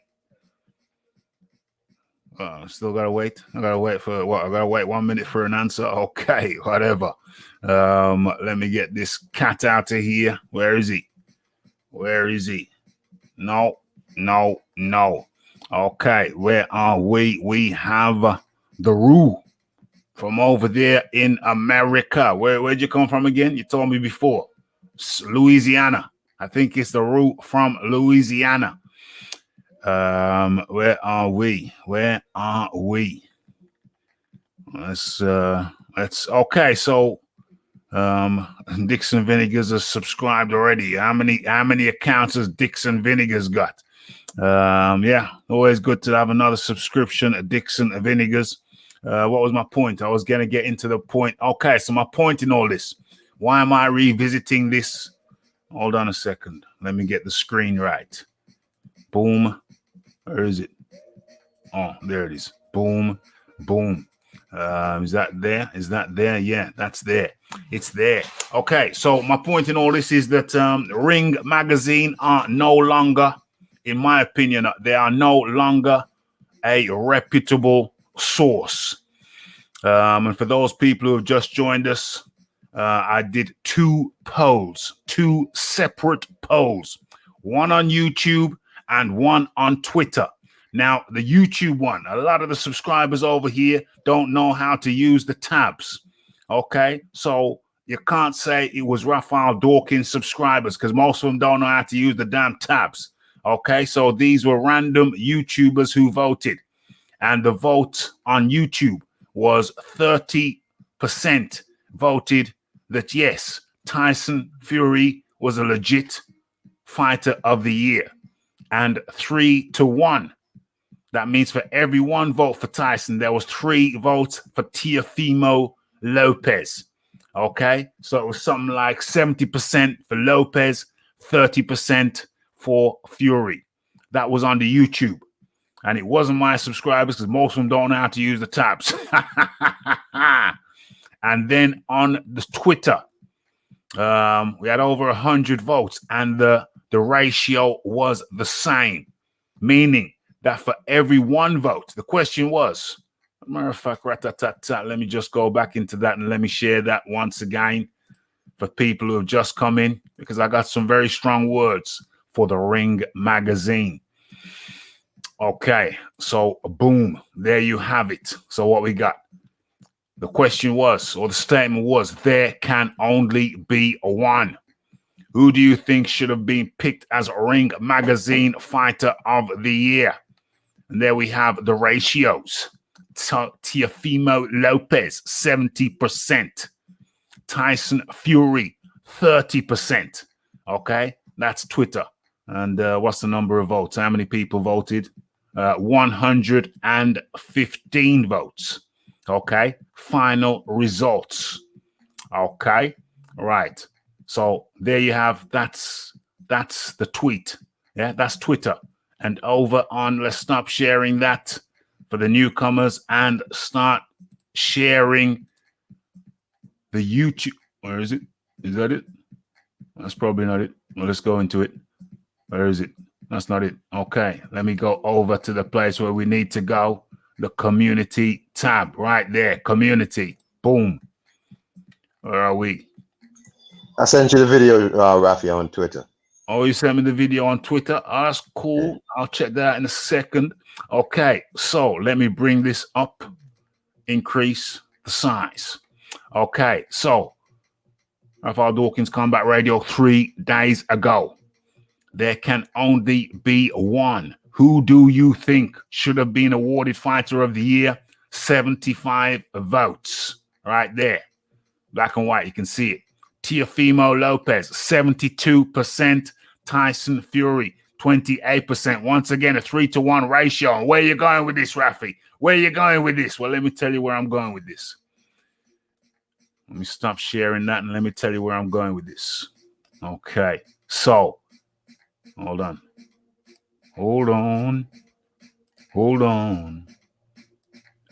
Okay, all right. Are we good? Yes, we're good. Okay, so where I'm going with this is that the Ring magazine, they are not a reputable source of information no more. They are not a reputable ranking organization no more, because what they did with this Tyson Fury situation is they simply inserted, this is my position, they simply inserted somebody that they feel they can run with. They feel they can market over there in the US of A, and it had nothing to do with accomplishments. Beating Deontay Wilder is only an accomplishment because he was so protected. It's not an accomplishment based on his ability or his skill. It's only an accomplishment based on the fact that good fighters just couldn't get in there with him. In all these years, he was a heavyweight champion for 5 years? 5 years. Never fought the tough Europeans like Povetkin, like Pulev. Didn't fight the tough UK guys like Joshua, like White. And so he was a protected fighter. The only thing that makes beating Deontay Wilder an accomplishment is the fact that you couldn't get him in the damn ring if you had a pulse. You know, so that is the only reason why that's any kind of an accomplishment. So the people have spoken worldwide. This was a worldwide vote. And no majority group think that, no majority vote think that Tyson Fury is the fighter of the year. And so I put it to you that the reason Ring Magazine have been favorable to Tyson Fury is because over in America, there's a paucity. There has been a paucity. Do I bring up the clip? It's a controversial clip. Can I find the clip?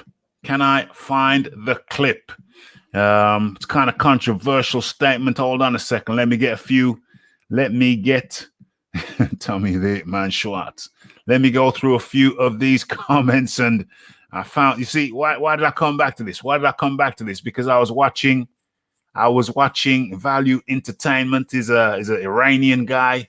You know, I love my documentaries. The Iranian guy's got a big channel over there in America. He's some kind of multi-millionaire guy, business guy, dynamic thinker. And back in the day, you're thinking, how are you going to bring his home, Rafi? I'll tell you. Well, back in the day, when Rafi was a teenager, we always used to go to the gym trying to pump weights to get our muscles bigger. Yeah. We used to see the bodybuilding magazines, and we thought if we drank our protein shake, if we ate our greens and our chicken, and then we pumped weights, then we could look like them big bloated guys in the magazines. Didn't know no better. Well, yeah, we did get muscly, but we didn't get all that bloat. And so, you just forget about it. You just carry on training normally. But I still kept an eye on the bodybuilding world. And they had a guy called Wayne DeBeela. Let me bring that up as a matter of fact. Let me go into my history. And a promoter called Wayne DeBeela. And he was a big promoter. Do you get it? Boxing promoter, bodybuilding promoter. They're all promoters. Okay. And he had some very interesting insights. And he said something which reverberated and which was very applicable to this situation. And as a matter of fact, I'm just scrolling down now through my history. Hopefully, I'll be able to find that clip because it bears a direct relation to what we're talking about right about now. And I'm scrolling down through my history. And if I'm exceptionally lucky, I'll be able to I'll be able to find it out. Oh, is that it? No, but I'm close. I'm very, very close. It was one day before that. OMG. I found it. I found the thing. Now it's just a question of finding the specific moment. I'm scrolling on the bar, scrolling on the timeline bar. Hold on. Let me move on to another project. I was thinking of leaving bodybuilding. I was getting bored numerous times. Okay. So I think we might be close. It will be a miracle. If I find this thing, I should have took the timestamp. I think I was listening to it at night. I must have fallen asleep. Competing against myself to make it better. That's why in 2003, let's face it, in 2003, you had the sport of bodybuilding, which was never a market. I might be there. Yeah. Sean? I'm getting close. And you let people have freedom to speak and speak their I mind. might be getting close. Hold on a second. Hold on a second. This will be worth the wait if I find it. I think I'm getting close. I think I'm getting close. But Wayne DeBeela had a very fascinating statement, which I think. It's not a bodybuilding channel. I'm like, enough of these bodybuilding. It's my passion. I think I'm close. If I don't, I'm going to give myself another minute because it was. Tied by Major League Baseball. I hope them would. If I do that, I'm not going to get a chance. I'm close. If I don't get it today, I'll probably make a video about it. But it was an amazing statement that he made, which fits perfectly well into this thing. Because those can all be dealt with another individual. This. Hold on a second. If I find it, it would be perfect because it fits in perfectly with this ring situation, ring magazine situation, the ring magazine cockamamie. I think he answered it. Different sport, but the same damn principle. Scrolling on the timeline bar. I don't think the guys could be rough on each other at times. Okay, I don't think he has a temperament to handle that. I'll have because they identify my weakness more than my peers ever will, and that's how you get better. Hold on.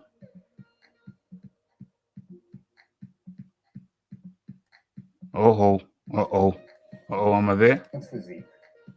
Am I there? What's Sean's weakness? He wasn't quite as tall as the other fellas. Happy picture. But when he started tearing things, I didn't agree with the judges that he should have won. Just my opinion. And that's why I think Sean was unhappy. If you're in charge and you let people have freedom to relax, well, if his trunks were, an inch, would Kevin have won? He won, he pushed Haney.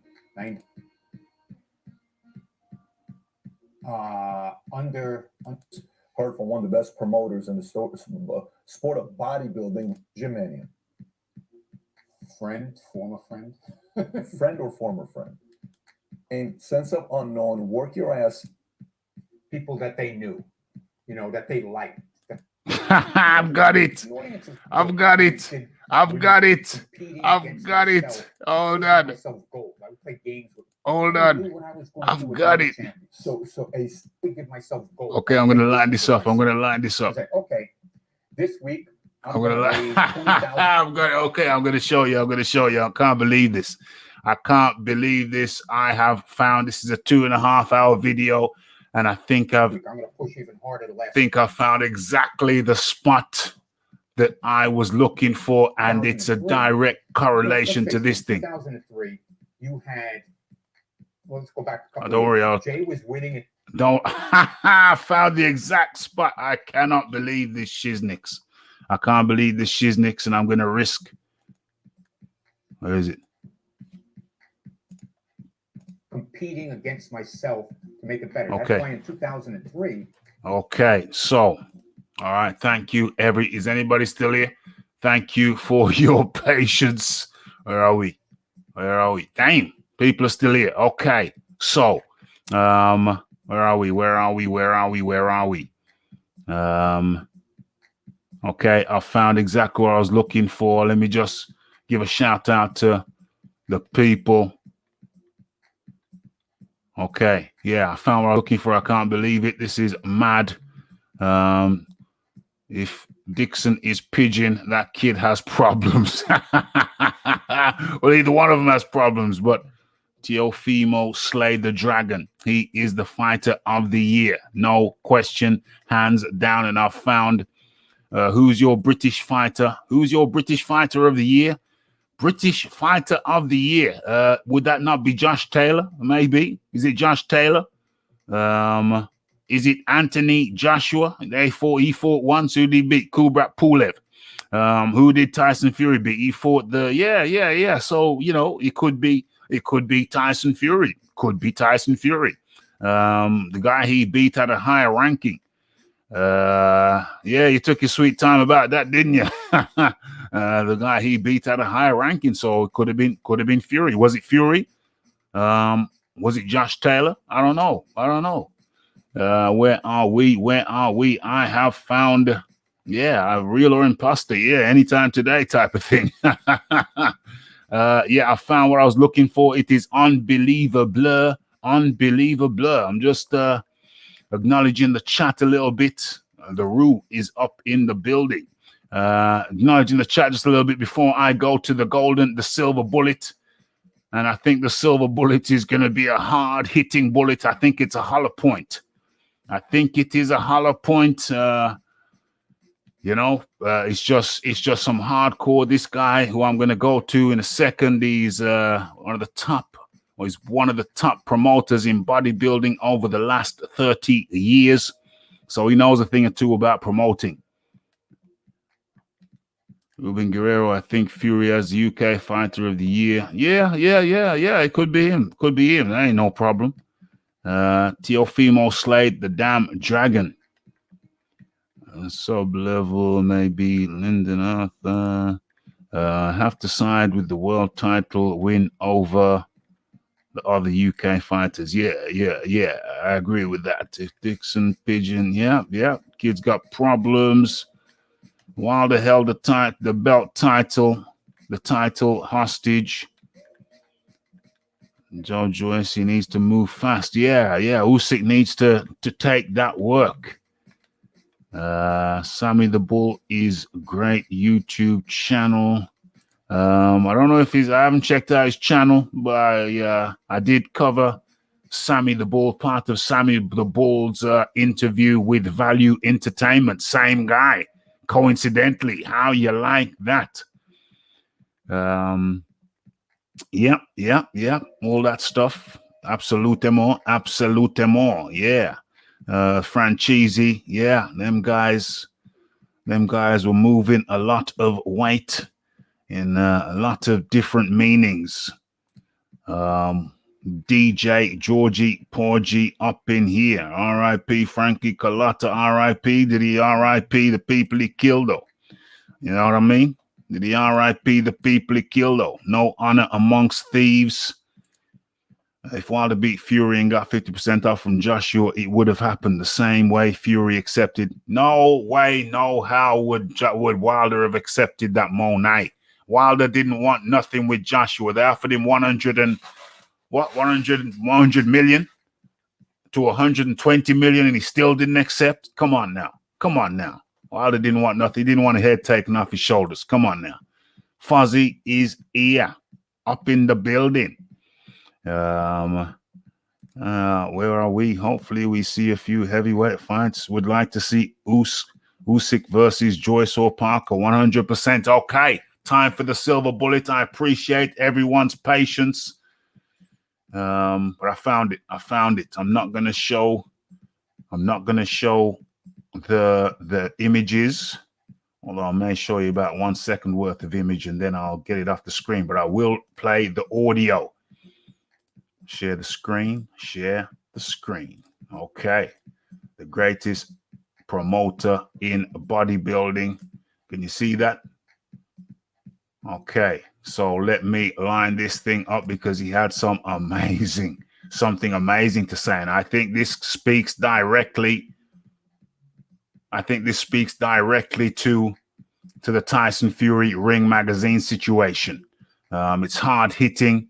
They ain't messing around, but you have to understand over there in America, they have not had a white heavyweight champion in a long, long time. And I think the Ring Magazine, they're riding on that wave. They're riding on that wave. I think that's what it is all about. I think that's what it's all about. So there you see Wayne DeMila. And someone produce an ounce of solid evidence that Wilder was offered. Oh my gosh. I've warned you about those pot noodles. Can someone produce an ounce of solid evidence that Wilder was offered $100 million for the Joshua fight? Yes. The solid evidence is that, what's his name? What's the alien's name? Alien face. Finkel. Wilder's still a baby. That guy acknowledged it. Yeah, that guy acknowledged it. Yeah, do your timeline, go back to the timeline, then press search, and you'll see a slew of interviews with him. Well, it's not a slew, but a few of interviews with him where he says, yes, the $100 million is legit. Yeah, so that is easy. Kalata killed a couple of guys. They were killers, man. They were cold-hearted, likable rogue. Yeah, you wouldn't like it if you put one in your dome, would you? Shelly Winkle. Those guys were killers, man, and not very likable when they're killing your family. The likability stuff is something that came about through filmmakers. Nothing likable at all. Cold-blooded murderers. Hollywood put the Hollywood treatment on it. So no evidence. Well, if you call in Shelly Finkel, the guy who was there at the DAZN meeting, if you call him what he says, no evidence, then so be it. And what's the date? Yeah, what's the date? You got a little Christmas present for me there. What's his name? The fight doctor. You got a little something to drop in the chat there. Okay. Right. So we've done the preamble. I'm going to drop the music because you need to hear this. And I'm not going to show. Am I going to show? It would help if I showed. You know what I'm going to do? I'm going to, how do I do this? I want you to hear and see at the same time, but it can't be synced, because if it's synced, then that could be an issue. Okay, so what do I do? Okay, I know I'm going to do this. You know, the Rafi is creative. So we're going to do, I know I can do this. I know how you can see and hear at the same time. Let me just work some Rafi magic. Hold on. We gonna do this. We gonna do this. Watch the ride. So if I do this out of sync, it should be fine. There it is. Where is it? You know, let's face it. In 2003, you had. Well, let's go back a couple of years. Jay was winning in 2001 after the judging, and boom. Hold on. So if I do this out of sync, first of all, let me work a bit of magic over there. What is that? 2? Yeah. Hold on. show. Every day you got to get something accomplished. When I would run the Olympia, I would give myself goals. I would play games with myself. I was like, okay, this week I'm going to raise $20,000 in vendors and sponsors. And let's say I signed a company for 2 days. I was always competing against myself to make it better. That's why in 2003, you know, let's face it, in 2003, you had You know, let's face it. In 2003, Let's go back a couple of you years. had Jay was winning in Let's go back a couple of years. 2001 after Jay the was- judging, and Ronnie came back and beat him. And Jay got mad. He thought, I fixed the show against him. I said to him one time, I'm a promoter. I do this to make money. Who's going to sell me more tickets? A big white blonde guy or the big black guy? Come on. Don King told me one time. Don King came to when we did women's bodybuilding, the women's pumping iron. And he saw I was promoting that thing. He goes, remember one thing, boy? White means green. I knew what he meant. He goes, you know how much money I made off Jerry Cooney fighting Holmes? We all knew Holmes was going to kill him. His boxing skills was so, but they built up Cooney. You get to think, the audience is 95% white, right? You don't have white guys in the show, this and that. Jay Cutler didn't win in 2001. He was upset, so he didn't compete in 2002. Let's go back, stay focused. Hang on, because I want to get the Saturday. Jeez. OMG. OMG. So that's why. I think that's why the Ring magazine is pushing Tyson Fury. They ain't had a white heavyweight. They ain't had a white heavyweight champion in America in how long? And yeah. So that's why they're pushing Tyson Fury in America. Yeah, you ain't no blonde. You ain't no blonde like Jay Cutler on the righties. You know, you ain't no blonde, but the Jay Cutler, the blonde fella, felt that he beat Ronnie Coleman over here. It was a multiple-year Olympia champion.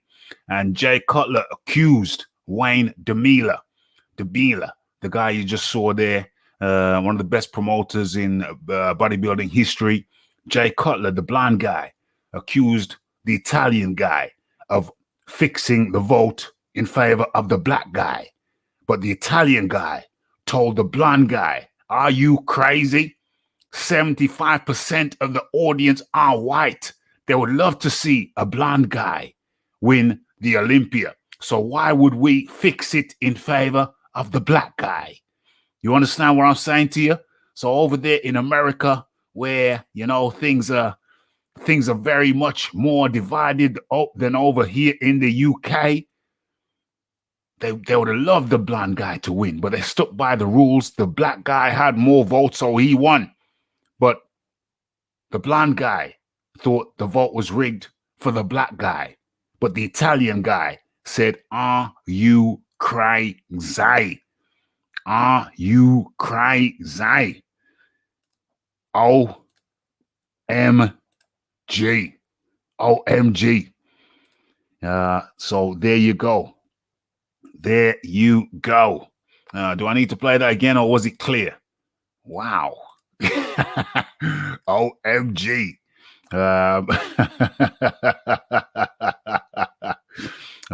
So the Ring magazine, I wouldn't put it past them. The Ring magazine have an agenda. And I think the agenda is what you just saw and heard. I'm not going to do it twice over. Not going to play it twice over. You can play it yourself again for yourself. And I think that's what's really up. OMG. Yeah, so there you go. It's mad things. It's mad things. Where are we? Should I leave that up? I think I should leave that up. And I think that's the real root of why the Ring magazine are moving crazy, moving real shady. You heard it there. I hope it was clear. Okay, so, and that was this installment of The Uncomfortable Truth. The Uncomfortable Truth. So, ladies and gentlemen, I think I've made it pretty damn clear. Oh, yeah, thanks, Iron Kong. What is this here? Because Wilder never fought Joshua when they were 1 and 2. Okay, yeah. That's right. That's a good answer for that. Yeah. So the Ring Magazine, they're on the shizzle that I just mentioned. I think they're on that shizzle. Iron Kong, thanks for jumping on. I know your headphones died. So what's going on here? Having Fury as co-winner. Yeah, well, there we go. I'm glad you said that. I'm glad you typed that in because that's a key point.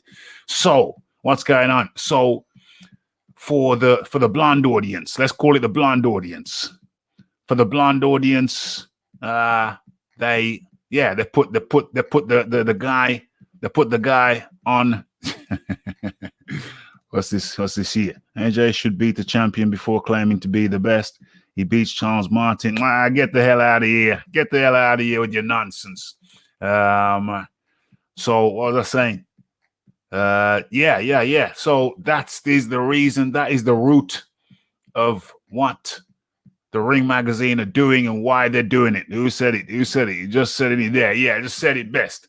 Having Fury as co-winner sells more copies. 100%.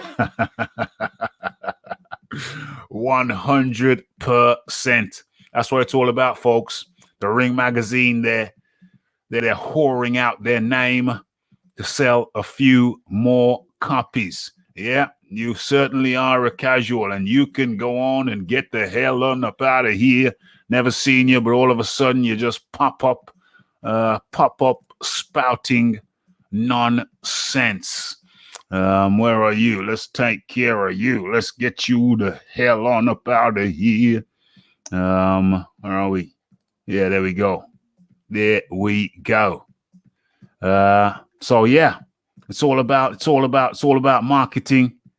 It's all about money. That's what they're dealing with. It's all about money. No real.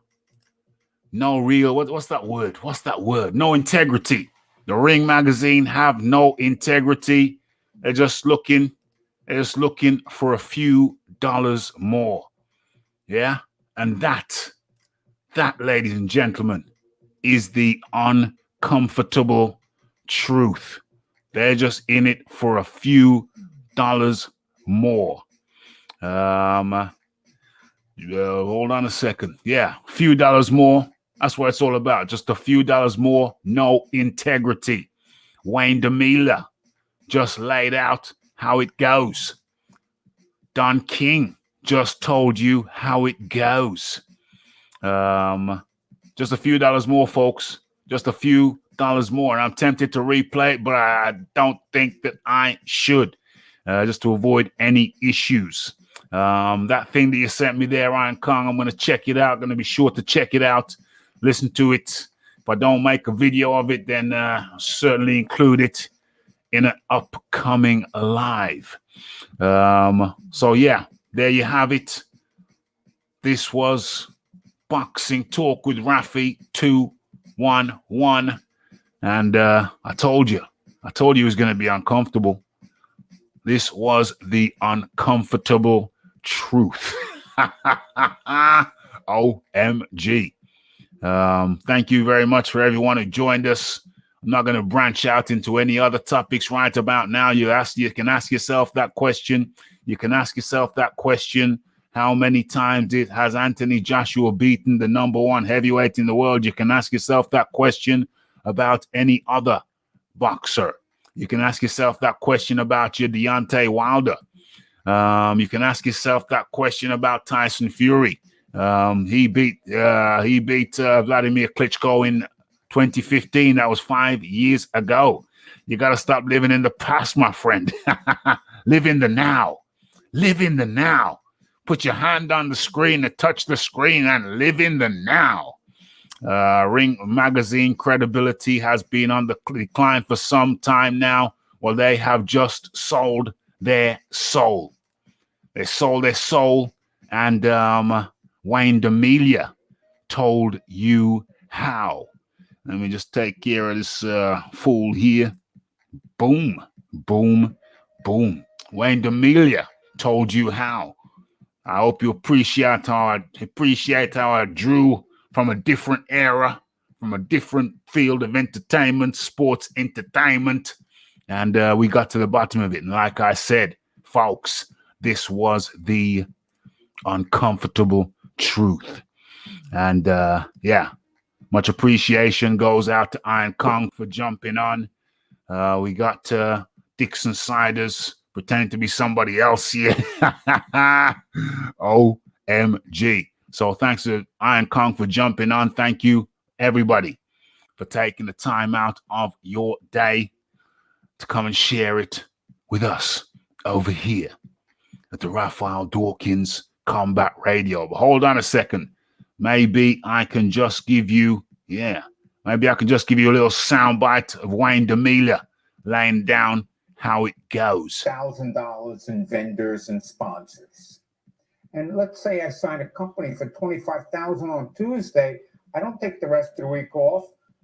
And maybe I could get to $50,000 this week. I'm going to push even harder the last 3 days. I was always competing against myself to make it better. That's why in 2003, let's face it, in 2003, you had, let's go back a couple of years. Jay was winning in 2001 after the judging, and Ronnie came back and beat him. And Jay got mad. He thought, I fixed the show against him. I said to him one time, I'm a promoter. I do this to make money. Who's going to sell me more tickets? A big white blonde guy or the big black guy? Come on. Don King told me one time. Don King came to when we did women's bodybuilding, the women's pumping iron. And he saw I was promoting that thing. He goes, remember one thing, boy? White means green. I knew what he meant. He goes, you know how much money I made off Jerry Cooney fighting Holmes? We all knew Holmes was going to kill him. His boxing skills were so. But they built up Cooney. You get the thing. The audience is 95% white, right? You don't have white guys in the show, this and that. Jay Cutler didn't win in 2001. He was upset, so he didn't compete in